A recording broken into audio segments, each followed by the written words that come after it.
My washer acting up all of a sudden. I'm upstairs, I'm hearing all this boom, boom, boom, boom, boom, boom. It's shaking uncontrollable. I go downstairs, damn near tap dancing, almost leaving out the door, man. Washer's not supposed to do that. You are now tuned into the DOSCINCO Project.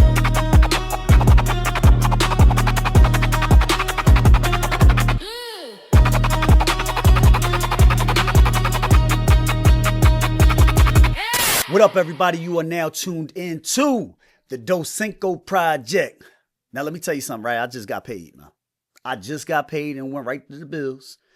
Everybody can attest to that. A lot of us can attest to that. All of us hardworking people can attest to that. You get paid, go straight to the bills, man. The bills call before your paycheck come, right? How many people have gone through that? Shoot, I live like that. You know, the moment money come in, money go out. You know, it even gets to the point where I'm thinking, why do I even have a bank account? Why do I even have a bank account? It ain't nothing but a highway right to the bills, right? It sits there for 0.25 seconds before all the automatic drafts come in. You know, it's ridiculous, man. And then also, as we get to payday, things start randomly breaking down in the house. My washer acting up all of a sudden.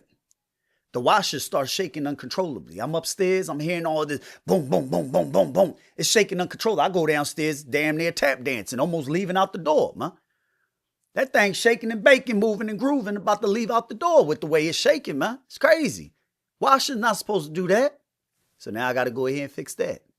On top of that, Queen comes to me and is like, bae, light bulb is out in the bathroom. I'm like, all right, cool. I go, I check. Find out it's not the light bulb, it's the light fixture.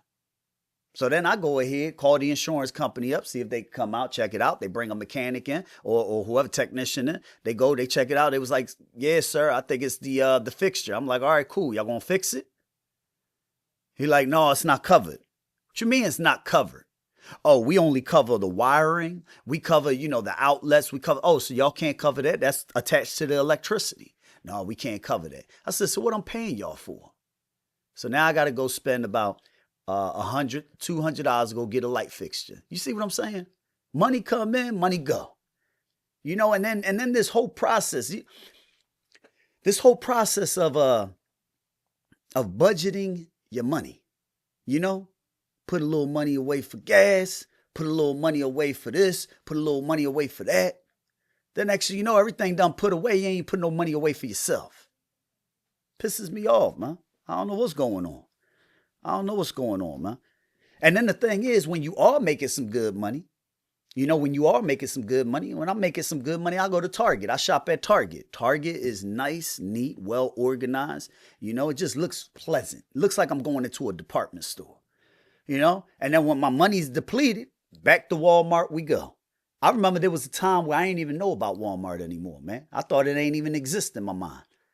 Because I was going to Target 24/7.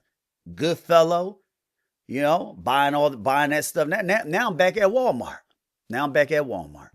But I will say, going to Walmart, I will say, aside from them checking your receipts, making sure you ain't steal nothing, they clothes is actually, a little popping. You know what I'm saying? They clothes a little popping. The only reason why I say that is, I was on social media and there was this fashion influencer and he was talking about how he goes to Walmart and there's this brand called No Boundaries. Right? I don't even know why I'm telling y'all this right now, but No Boundaries, I guess is a brand that's carried through Walmart. It's actually some nice blanks. You got some nice hoodies, some nice shirts out of it. It's like good quality. It's like, it's not great quality, it's good quality, but nonetheless, yeah, I'm shopping at Walmart now. Any way to stretch out the bills. Pretty soon I'll be at Dollar Tree buying all my grocery products. It all comes down to trying to save that money and trying to have it stretch. That's all we focus. And it doesn't matter how much money you make. Don't matter if you're making a little bit of money or a lot of money. Everybody's on some kind of budget trying to make ends meet because everything done went up. Groceries done went up. Everything went up. After we got paid, one of the things that I like to do to treat my family is I'm like, what? Let's go. We cook majority of the days of the week, right? Home cooked meals, 5 days a week. I'm like, all right, cool, y'all. Let's go out to eat. Matter of fact, let's not go out to eat because that costs money. Let's do takeout. What do y'all want? You got the little one that says, oh, I want a cheesesteak. I'm like, all right, cool. Can we all think of this collectively as a family? Maybe we just all buy the family special. They don't even have family specials no more at the pizzeria. But anyway, nonetheless, we go to 3 different spots, buy food for each and every one of them, right? Everybody's happy. McDonald's by itself is like $15, $20. The cheesesteak, $18. Primo's hoagie, $17. Everybody had a $20 item. By the time I was done, it was $100 to feed 4 people. To feed 4 people, y'all. Everything's so expensive now. It's crazy. Fast food restaurants used to be the place you went when you only had a little bit of money and you can go ahead and buy yourself a meal because you know they were going to stretch it. You spend $5, you get yourself some French fries, a Big Mac, and a drink, and they give you a toy, possibly a dessert. You add 50 cents to it. Can't do that no more. Big Macs are like $17 by itself, and it's the nastiest stuff on the planet. It don't even taste real. You understand what I'm saying? It's crazy, y'all. It is crazy. But anyway, I'm reading. So, one of my habits that I try to incorporate in my daily lifestyle is reading, right? So I try to read at least 15 minutes a day. But I ended up getting this book, right? It's called Damn Good Advice, right? By George Lois. I first found out about it by Wallow267. I love Wallow, right? So I watch his interviews, and he talked a lot about him. He said he was an admin, somebody that's real big into marketing, advertising. And a lot of y'all, I don't want to bore you, but I'm going to tell you some things that will apply to your everyday life, so that way you can see, dang, like we really are on a show. And we have a director, we have people giving us props, and we are just kind of like in a simulation where we just living out this thing called life, right? And I'm gonna tell you why, right?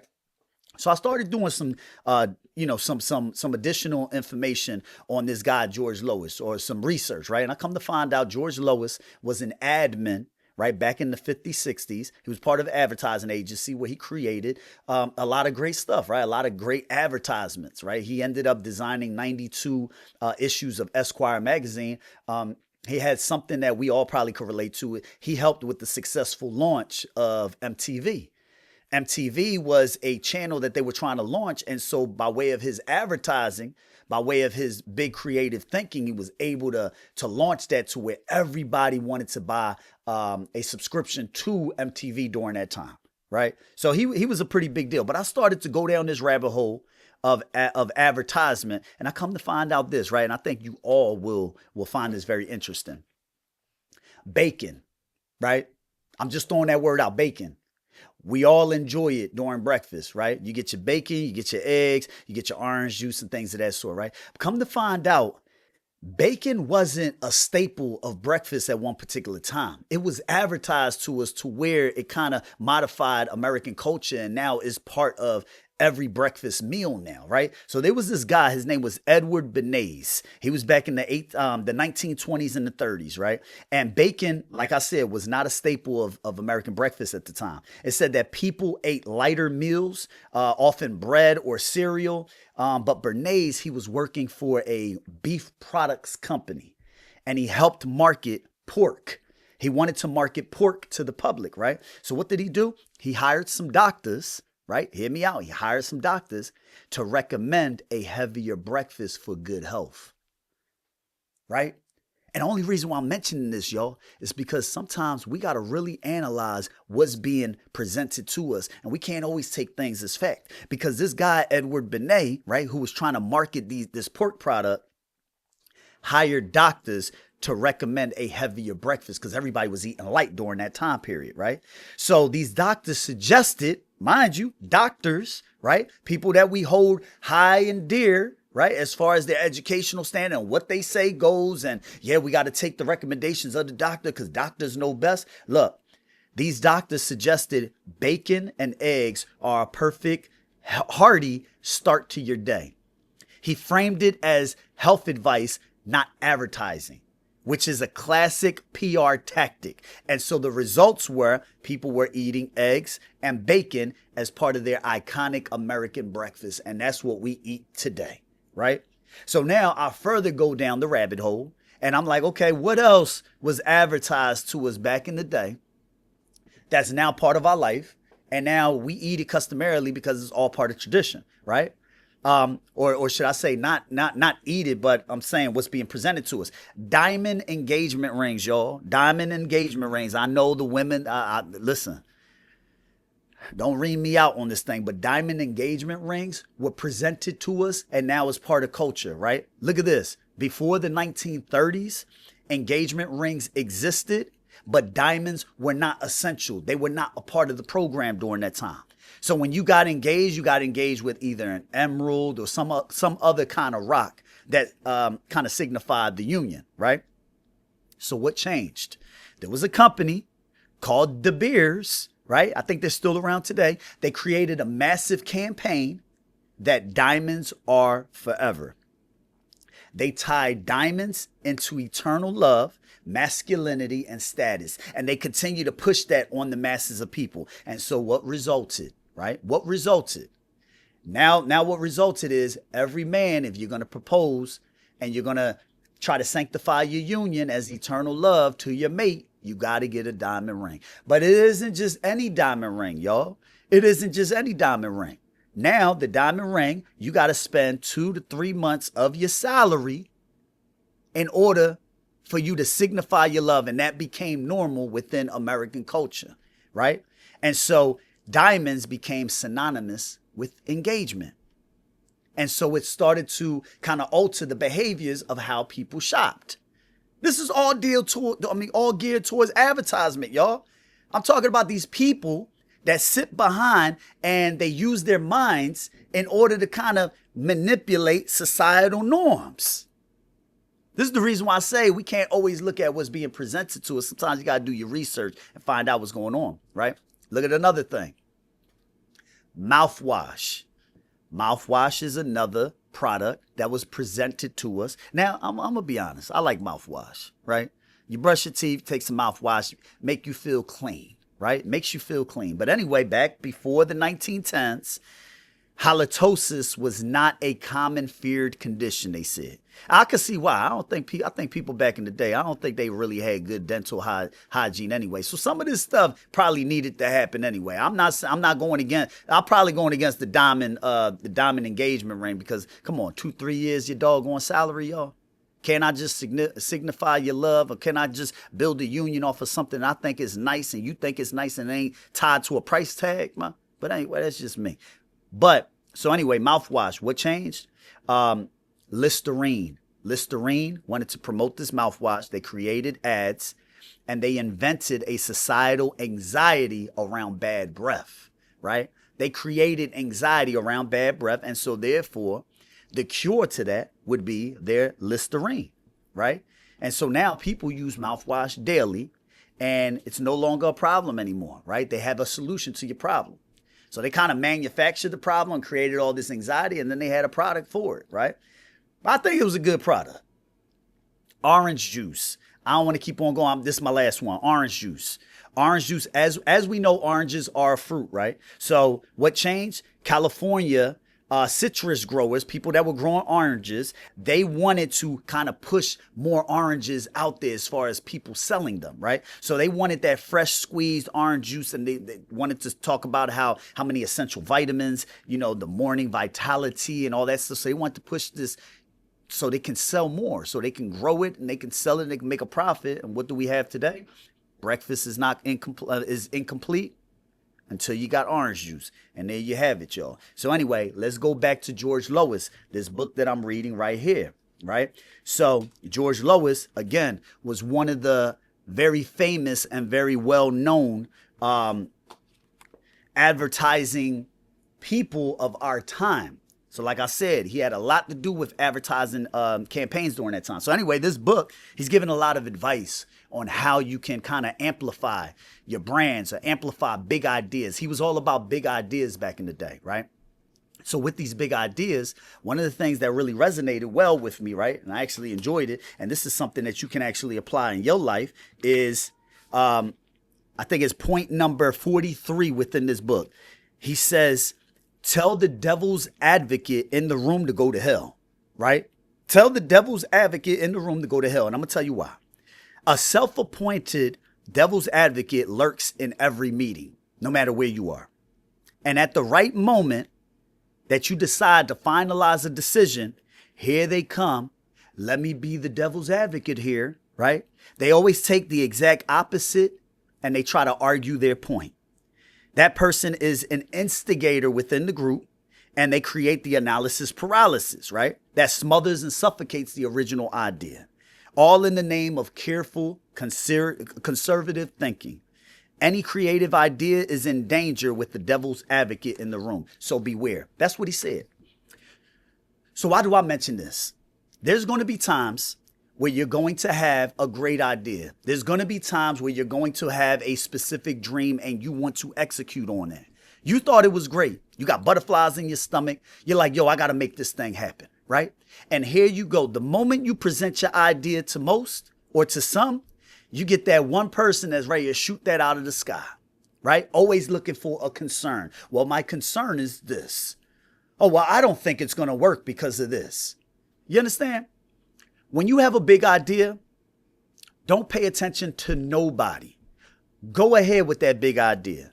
Go ahead and try to make it work. And if you fall flat on your face, guess what? Cool. Look for another angle to try to make it work. At the end of the day, if you do not try, especially in this life, this short life in which we live, if you do not try, it's not going to happen. There's no way in the world that you have individuals that have created, right, a thing called the cell phone that has you transmit voices, or even the telephone that has you transmit voices around the globe, right? Or transmit images through television sets around the globe. And you mean to tell me you can't make your idea work? You mean to tell me you can't go ahead and make things happen? Imagine those individuals that created the telephone back then. Imagine how they presented that idea when there were no cell phones, no telephones, no cell phones during that time, right? The way they transmitted messages back in the day were through postmen that would travel distances, or the Pony Express that would travel distances in order for one message to get to another. Or they had, what was that thing? The thing where you got to tap. What is it called? Hey, I forgot what it's called. Somebody in the comments say it. But anyway, you got to tap in order to say the message. And it was some kind of codes that allowed you to kind of transmit specific messages.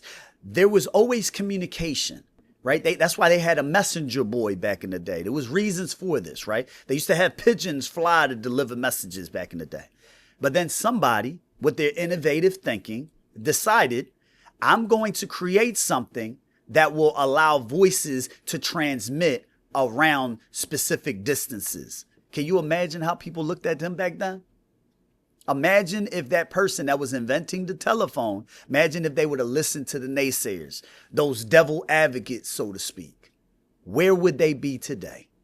We would probably have no cell phones, right? The television set, I'm going to transmit images of people, of things, of objects, and transmit them from television to television. Whoever thought about that? What you're looking at right now, I'm creating off of a little digital camera, right? Who would have thought that you can actually transmit all of these things, all of this different media goes in nanoseconds around the world. Never let anyone down your dreams. Never let anyone down your goals. Always continue to push your best foot forward, with anything that you want. There will always be people that will try to push a certain narrative on you so that way they can keep you boxed down or keep you at a ceiling. You always got to want more for yourself because nobody's going to advocate for you. You got to advocate for yourself at the end of the day. And I even say that even when you go to the doctor's appointments or things, you got to educate yourself because you can't always go with what the professional is telling you. Sometimes it's always good to have a second or third opinion. That's the best way to do things. When you're trying to prove a specific idea, you're trying to make a point, you got to go through different sources, right? You're not going to go through one source because that one source, they have an opinion. Another source may have. You got to get a number of sources in order to kind of prove your narrative or your thinking.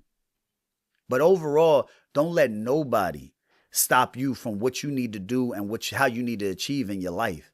because you will always have devil's advocates. You would always have people that would try to suffocate your dreams, suffocate your big ideas that you have. So anyway, this book, and it's not an advertisement for the book, but I like to study certain types of mindsets, right? Certain types of people. Think about it. George Lois can technically be a mentor of mine, even though I've never met him. Why? Because I'm reading this book and I'm literally picking his brain by way of his thoughts within this book. And that's what I love about books, man. That's why I try to keep it a great habit to read on a regular basis, because the thing is, all this knowledge that are in these books, that can be applied to you, and it can kind of, like Tony Robbins said, kind of turn decades into days. Think about all the learning experience that someone has that they had to spend decades learning. They put it in a book and you read it. You read it within days. Now you've acquired, or you've downloaded all of that knowledge that person had that took them decades to acquire. You've literally took it within days. The beauty of books, y'all. The beauty of learning, you know? So never let anybody stop you from doing what you got to do, y'all.